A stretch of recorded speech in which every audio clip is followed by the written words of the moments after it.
Hi, my name's Steph Cerusi. I imagine that no one here needs an introduction to the Pokemon franchise. This beloved cult classic series holds a very special place in the hearts of millions across the globe, me included. Ruby and Sapphire, Black and White, X and Y, the Pokemon Company has managed to create a world that has wormed its way into the minds and hearts of many gamers across all age groups. However, today I want to take a look at a very special set of games in the franchise to me. That being Pokemon Sword and Shield, aka Generation 8 in the series.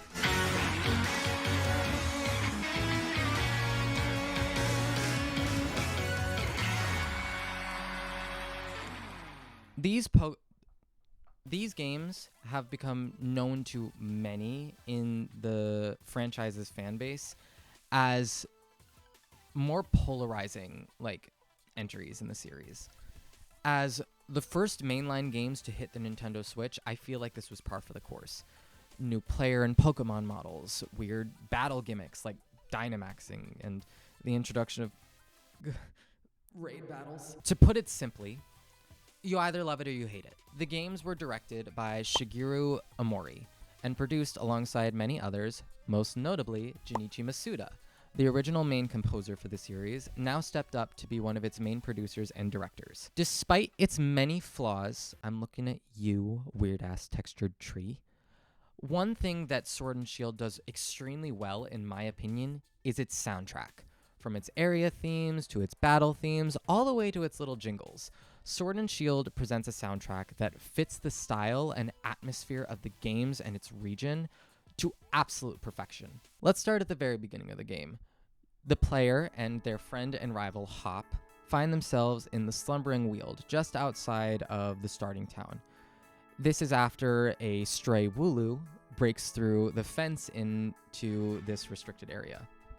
Like a dumbass. Upon entering the Slumbering Weald, there's a small crossfade from that starting town's theme, Wedgehurst Town, as the player is then greeted with this atmospheric, almost nostalgic chord progression before transitioning into a beautiful and epic mix of both strings, synths, and howling wolves. I promise this is relevant. Please just listen.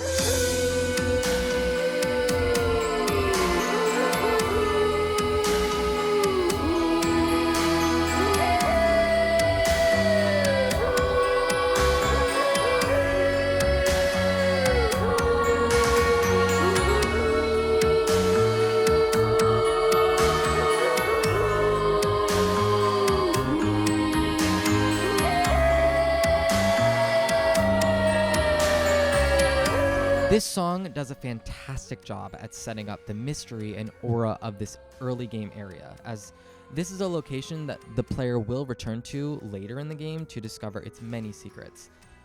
Apparently it has something to do with Big Shield Dog and Big Dog with Knife from the box art, but you'll have to play the game to find that out, so sucks to suck. As the player proceeds through the main storylines of the game, Moving on, as the player proceeds to the main storyline of the game, they're tasked with a main series staple, the Gym Challenge. For those that don't know, in the Pokemon games, the player is tasked with venturing across the region and taking on 8 gym leaders. They kind of act as boss trainers. After defeating each gym leader, the player is awarded a gym badge, and after collecting all 8 gym badges, they're permitted to take on the Elite Four and Champion Challenge for that region. The case with Sword and Shield's Gym Challenge is quite fascinating to me. And part of that lies in the part of the world that the region is based on, that being England. The Galar region's gyms are set up like stadium arenas, so during battle, the player is being watched by the many spectators in the arena. I think this is so cool. This is the first time that Pokemon has ever done something like this. However, what makes these gym battle themes, in my opinion, is the music that accompanies them. I'm sure if you've played the games, you know what I'm talking about. The battle opens with a roar from the crowd as the gym leader strikes a little pose alongside the small intro splash screen. The music is intense and builds in a sort of EDM fashion before giving way to a clean and memorable synth melody.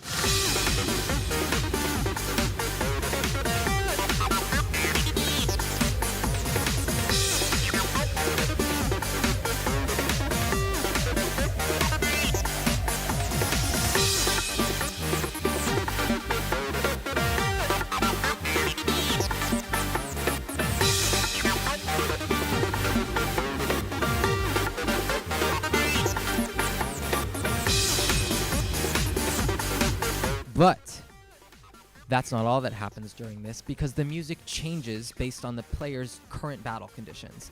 If the player's Pokemon is knocked out, the track dials back in its intensity and becomes almost muffled, dropping the synth melody and keeping just the pumping bass line.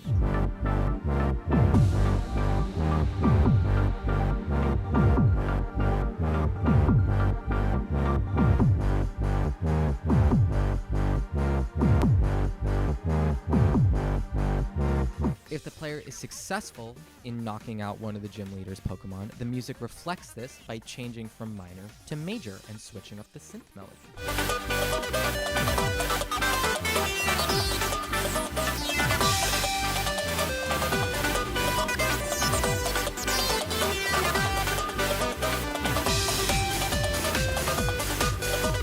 The final nail in the coffin for this theme is when the gym leader is knocked down to their final Pokemon. The music builds yet again in this kind of EDM fashion before launching into the major section of the song again. This time, though, the crowd in the stadium is heard chanting and singing along to the song, and I just this is the climax of any gym battle in Galar.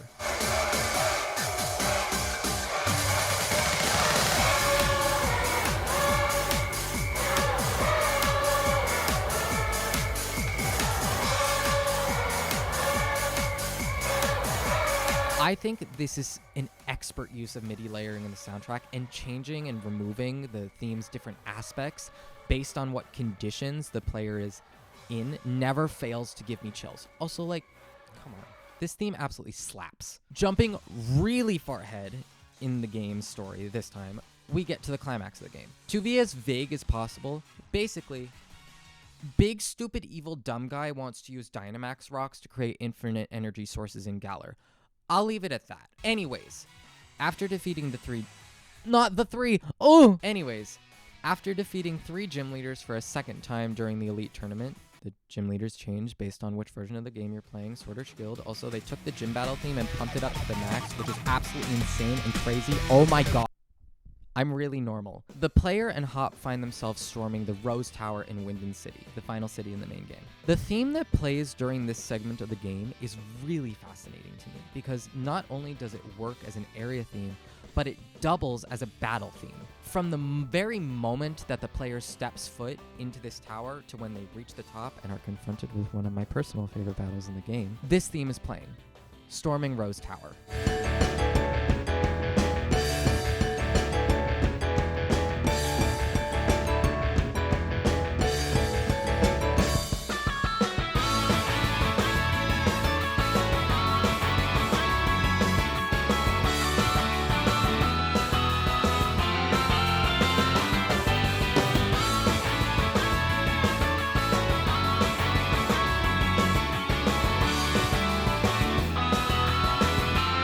This theme does such a fantastic job at conveying the urgency, yet almost hopeful and in a way lighthearted nature of this part of the situation. The calm before the storm, as one could call it. Also, I'm gonna go on a small tangent before I finish out here. Oleana's theme goes so crazy. This battle immediately follows the storming of Rose Tower, and I was not prepared for it. Oleana, my crash out queen. You'll always be famous.